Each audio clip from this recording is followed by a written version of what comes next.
That same night, John had called and left a message. His dad's art show was that weekend.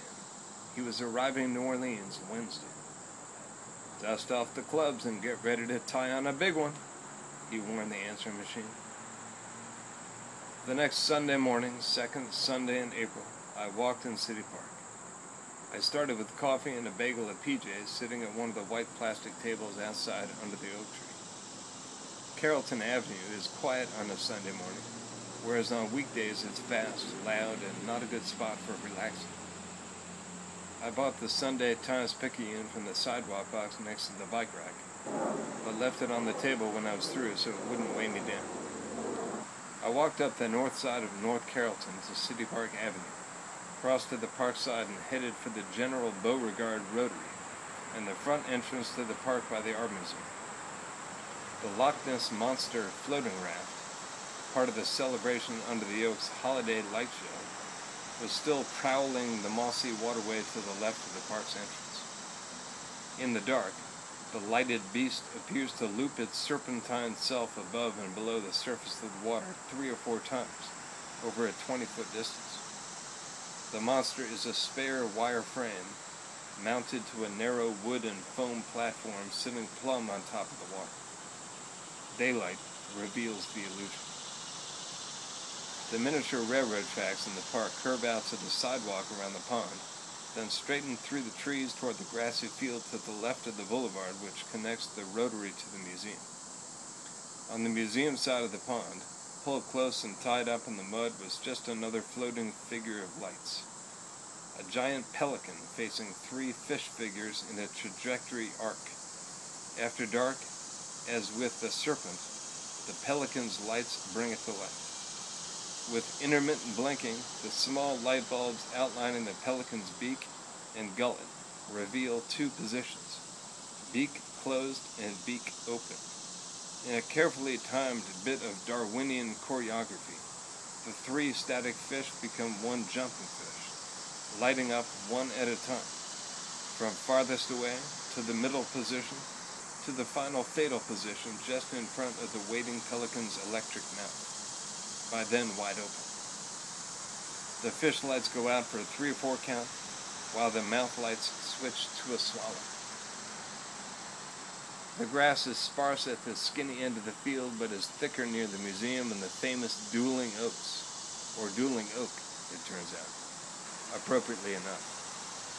Only one still stands, estimated at between 400 and 500 years old. Part of New Orleans' famous folklore of lawlessness, a spot where many disputes were settled, as was the most notorious of all, between the 2 dueling oaks themselves.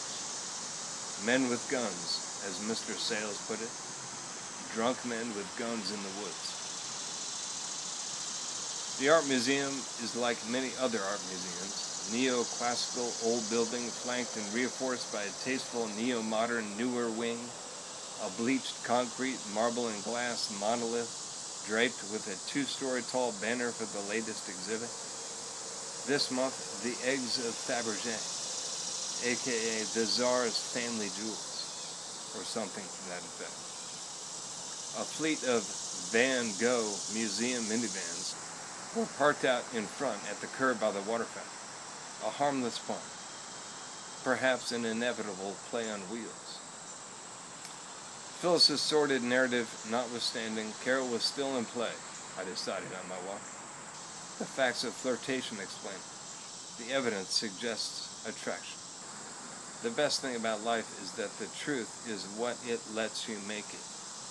A little swath of flirtation is still fabric.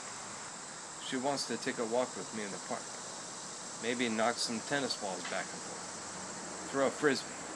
Talk about New York City and all the ways of today's crazy teenagers. Any or all of the above could still be a scenario. The tennis courts beyond the dueling oak were filled with sporting seniors. 15 to 20 courts getting trampled in slow motion by octogenarian mixed doubles matches. A sea of neat tennis whites over pink to brown, leathery knees, surging forward with serves in some places, receding in others with returns and plodding retreats for lobs. Resting players sat on the cement grandstand with thick terry towels around their necks and empty 12-ounce Avita Springs water bottles littering the grass by the edge of the tall fence. A board by the pro shop explained the activity. A 70-plus tournament with 32 teams in the draw. LaBeouf, Conti, Sicard and McAllister, Smith and Luger, white and black, not a fabrication. The white-black team was on the top of the draw and checking in at the registration table when we passed. And so forth down the draw. All Caucasian couples with a few noticeable exceptions who were slightly easier to see out in the bright sunlight on the courts. African-American families were gathered across the drive just south of the courts near the outdoor Greek stage. A small open-air Parthenon set between the duck pond and the looping park road. Kids were playing, and some kind of semi-formal martial arts or Eastern meditation class was getting started on the Parthenon stage. I intended to do a loop through the South Golf Course, so I headed up through the Enchanted Forest picnic area, past the amusement rides and the world's smallest roller coaster, to Marconi Boulevard by the stadium. The Enchanted Forest is a wide, roomy glade of live oaks where foot traffic and constant shade keep the ground mostly dirt and tiny pebbles. Picnic benches are spaced equidistant between the massive gnarled tree trunks, the higher limbs decorated with Spanish moss like clumps of hand-tossed tinsel on a Christmas tree. The long lower arms slope to the ground, forming networks of bona fide jungle gymnasiums. Before the bend of the road on Marconi by the real-life, full-size railroad underpass, another driveway enters the park and then splits. The drive to the right goes back to the museum. The left road swings around the running track and enters the golf course adjacent to the third fairway. The third is a wide par 3, about 170 yards. The fourth, a little further up to the right, is a postage stamp par 3 for a full swing with a sand or a pitching wedge. Tee box and green and nothing in between. The first in a procession of 3 short holes that surround the park's interior lake. Not a world-class venue, but a scenic visual layout nevertheless. Because of City Park, golf is just as accessible a game to the average New Orleanian as a game of pickup basketball, if not more accessible on account of there being so few basketball courts in the city with hoops still attached to the backboards. 200 yards northeast of the Art Museum behind the small school is a large paved area that at one point had 3 functioning outdoor basketball courts. 6 empty backboards face each other with only one rim among them. A sad state of affairs for a sport whose basic infrastructure requires so little upkeep. I would mention it to Carol, I decided. She might know someone. At least she would know someone who knows someone else. We'll start a committee. Citizens rallying against profoundly poor youth basketball facilities, to be acronymically known as New Orleans Crappy Courts. Instead of leaving City Park by the green at 17, out to noisy and dangerous Wisner Avenue, I turned toward the museum by the basketball graveyard and crossed the small stone bridge. I headed toward the rotary on the long oak-lined sidewalk that connects the museum to Esplanade Avenue. Cars lined the drive from end to end, a popular parking area for joggers, rollerbladers, dog runners, people coming and going, stretching, toweling off, feeding ducks at the big lake, trailing behind insistent dogs on taut leashes.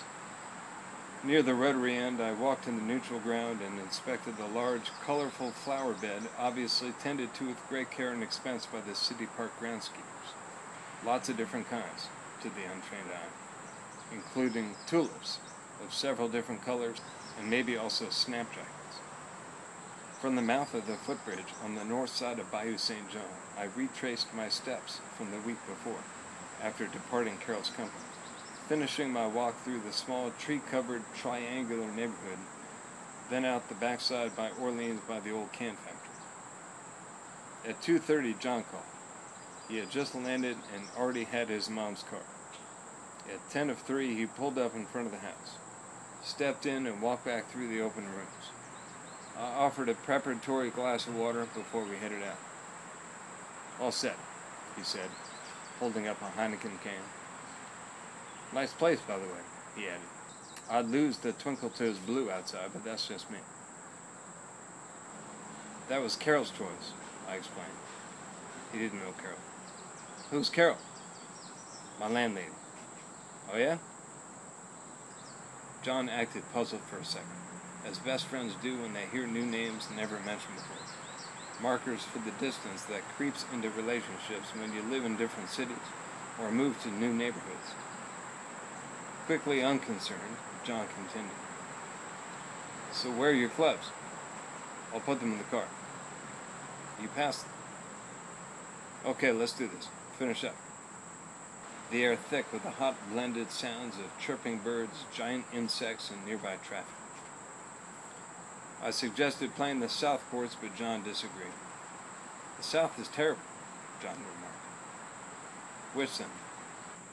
While placing my water glass in the sink, I heard the rattle of the golf bag and moments later the click, rattle, clunk, and whump of the clubs being dropped into John's mom's trunk and the trunk hood closed. By then it was nearly 70 outside. The West is the best, he added, grinning. The West is City Park's championship course. Of the 4 18-hole courses, it's the nicest, the longest, and the most expensive by $5.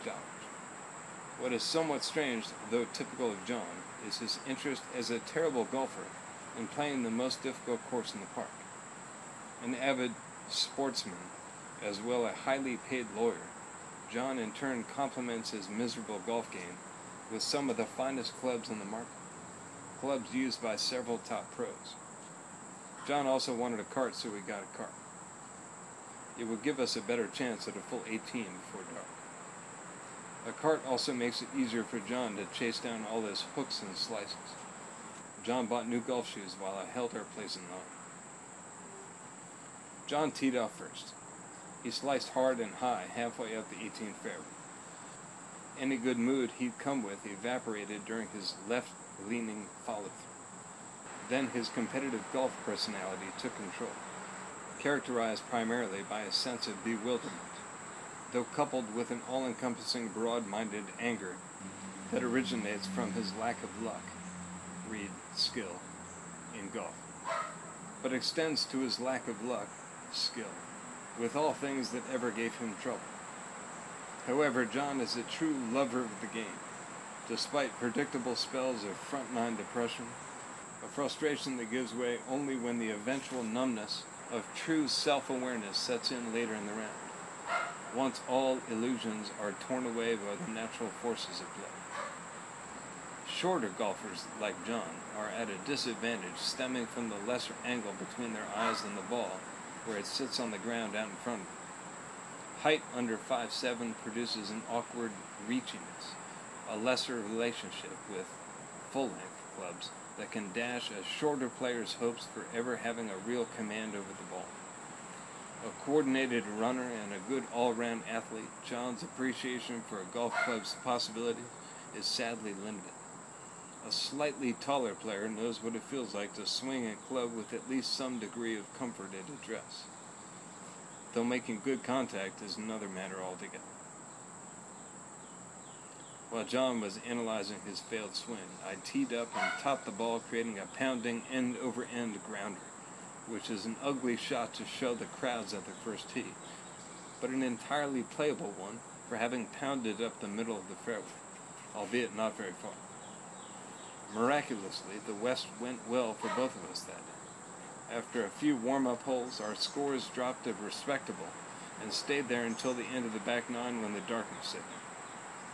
Though never really warmed up per se, John experienced just enough luck evenly spaced throughout the round to sustain it. Likewise, I thrived on the hot and cold aspect of my own golf game, in the end letting the hot edge out the cold in my consciousness. For the glory of the truly good shots you could count on one hand. The last hole we seemed to play in near darkness, but from the clubhouse porch, while John was returning the cart, I bought us beers and waited at the picnic tables on the porch by the Bayou Oaks putting green. Without tiny ball flight to trace, it looked like late afternoon again. I was also hungry, which may explain why things looked slightly brighter. John returned and we drank our beers, watching a foursome of older guys finish on 18. Part of me wanted to keep the Carroll situation quiet, but another part of me wanted to get John's take on it. Your landlady? What's wrong with you? I didn't say I was sleeping with her. I'm just saying she's a sexy older woman. How sexy? Quite a bit, I assured him. I regretted bringing it up. So what's the story? Oh, not much. No, come on, where's the stand? Are you digging her?